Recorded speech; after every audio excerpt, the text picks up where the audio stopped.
Okay, this was gonna be a simpler little program. In fact, originally it was a lot shorter before I just started fucking with it this morning, or half an hour ago or so. This is about virtual, pure virtual functions and abstract data types. And when I first started looking into this, it was in that short book, and I think the next lesson we look at is going to be on that from that short book. But this is from the C++ for Dummies book from 2004. But it, um, at first it didn't make any sense at all, but I'm starting to actually see the light. I read this article over here about what is, the purpose of ADT. And it gave me some clues because, again, I was thinking about just dismissing um, this topic as being useless, and hey, maybe I'll figure out a use for it one day. But actually, there might be kind of a use, because this kind of is like virtual functions in the last lesson. Where I said that, hey, when you address them with a pointer, you actually, you can only look at the base class members, but you can look at when a function is declared virtual, you can look at its most current definition, in the derived class you're pointing to. Well, with these total virtual functions, you can actually do something similar. Now, what they are is, in order for one to be considered an ADT, in other words, a pure virtual class or whatever, every one of these has to be set to 0. So they're like placeholders, but as a result of this, I can actually point a pointer to a shape in any function that you see in here. If there is a redefinition of it in a derived class, it will it will access the latest version of that. So, I mean, originally, the example in the book only had this one derived class defined, in the book, which is a rectangle. And this is the only cool program out of all the fucking month or so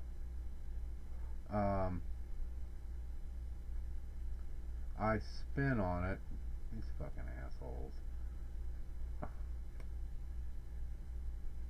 Fucking remind me later.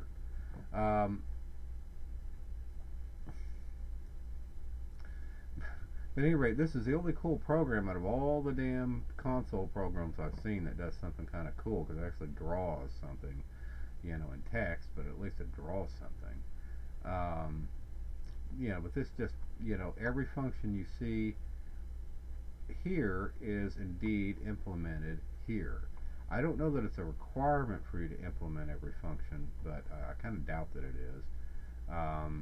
But see, originally I didn't have this function defined up here because I couldn't get it to work, but I realized, well, shit, you gotta, at least set your data type. So I should have put the variable names, but I was in a hurry. So, so now it works fine. So I can't actually set the properties, because the original example, you could only set the properties when you actually instantiated the class, so into an actual object.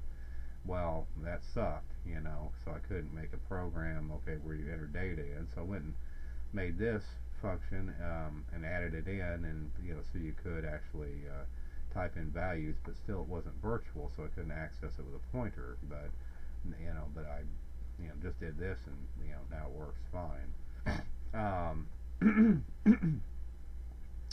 And I threw this function in just for shits and giggles, just to show you that with a pointer, that's of type rect, cannot, or of type shape, cannot point to or access this method, nor can it actually access the data, which is interesting, because you do have indirect access to it, because we got a get area and a set and an edge, and a set property. So I mean, you know, if you have this defined as a virtual function, you actually can indirectly access the members. You know, the like the you know, the member variables, as well as any virtual functions. Now I don't know if you can have abstract data members up here or not. I don't see how you define them. You know, you're setting it to 0, but you at least can do that with functions. But anyway, the whole point is that I actually created a triangle class just to further demonstrate the utility of this, because it allows you to have a pointer, a single pointer that's of again, this type, that can actually point to not only this type of derived object, but also this type of derived object.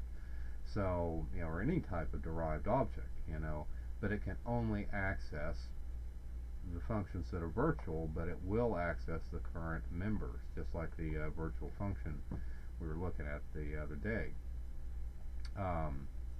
So basically in here, you know, you see it defines these pointers, you know, p quad and p square, okay, and this could have been the same pointer for both, but, you know, since it's creating these on the heap, you know, you would lose reference to it. I mean, ostensibly you could actually do it with members declared in the stack too, you know, without having to use the new keyword. So, you know, then you wouldn't lose necessarily, well, you might lose track of, well, you wouldn't, because, you know, you could define this like I do down here. I defined an actual, just normal stack based version of it, right here, called myrect, and I mean, I could point one of these pointers to it too, theoretically. Let me try that real quick. You know, p quad equals myrect, and myrect. Yeah, it doesn't have a problem with that at all. So, yeah, I mean, it doesn't matter if it's on the heap or not. You know, that pointer can still point to it because it's of the same base class. So anyway, you know, this is pretty straightforward. You can kind of see what it's doing, and here I'm just testing out my version of it, because again, initially I couldn't, you know, I couldn't set the values through the pointers, but you know, so I have a CN function, so you can enter the data you want and have it draw the square you want. So, but again, today I figured that out. It was a quick fix. So at the time it stumped me.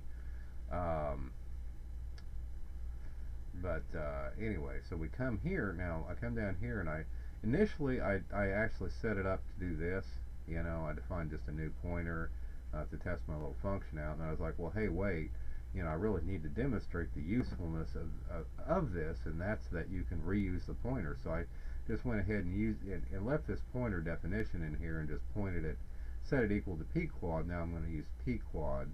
You know, I use p quad for all of our you know, for accessing the triangle object. So, you know, because these are triangle objects, so I, you know, basically create a new one. But I actually did consider putting a default constructor in so that you could just set it up and then set the values later if you wanted to, instead of providing initial values. But, you know, I commented it out because it was kind of unnecessary for what I'm trying to do here, because this worked. So, at any rate, you can see kind of what it does, and then here I go just good housekeeping and delete these, and what's not necessary, since the program's short and it's going to end. But let's go ahead and run it, and then I'll show you what it does. Okay, I made the screen much bigger today, so you can see what it initially does up there at the top. You know, so here we are basically. You know, so it, you know, goes and draws a couple default ones, and then it asks you to enter the height, and this is all code that I added when I was creating this thing. So 6 by say 10, you know, and okay, now the first one was with my rectangle. Now this one was with a pointer, and I did this today, you know, after I figured out that you can indeed set the values. So I'll make it, you know, 10 by say 22 or 33. Yeah, that'll work.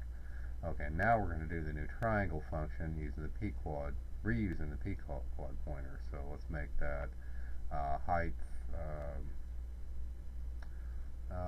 20 and 45. Okay. So anyway, so it's a pretty neat little program. At least it does something. And even though it's kind of useless, but I mean, at least it does something kind of interesting. So hey, that's better than nothing. But at any rate, it does demonstrate that I did reuse that same pointer, which is only defined as a base class, to actually access different objects that are based on the same base class. So that might be useful, because imagine having a CAD program, and and you have several different shapes like circles, rectangles, triangles, squares, etc.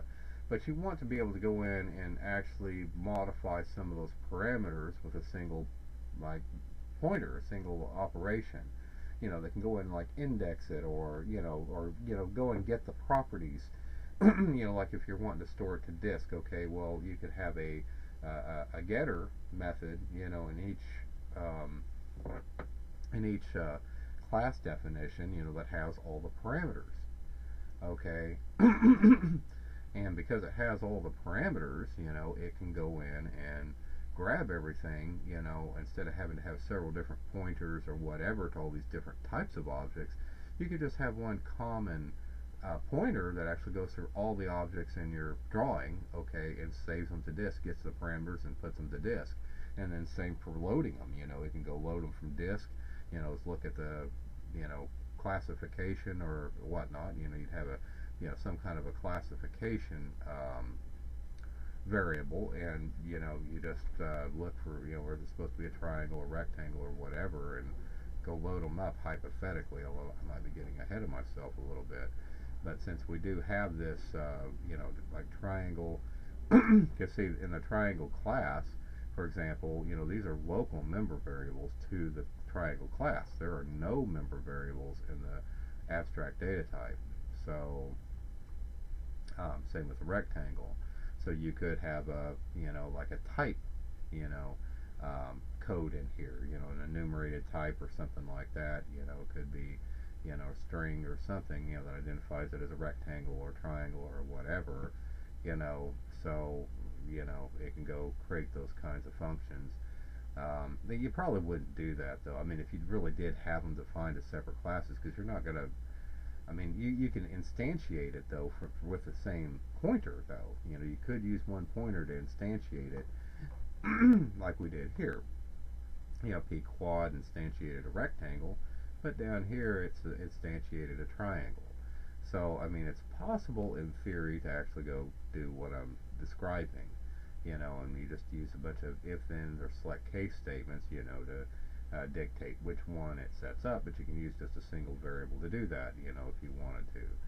So, again, I don't know if there's a practical advantage, certainly there'd be other ways of going about that, but but certainly for like saving data to disks or doing a refresh on your screen, you could have one pointer that just kind of cycles through all your objects, and refreshes them, as a possible example. Although there's some other neat ways of kind of, with for next loops, I think, of actually going through class enumerations that Chili used one time. But anyway, the point is, though, is that, it's just one possible application. I'm starting to see possible uses, at least for it. Now, whether you, in practice, would want to do it this way or not, I don't know. I mean, I'm not experienced enough at C++, at the moment to know whether that's, terribly useful, or if it's just, kind of a brain-twisting trick to play. But I can at least see some value to it. So, anyway, that concludes this lesson.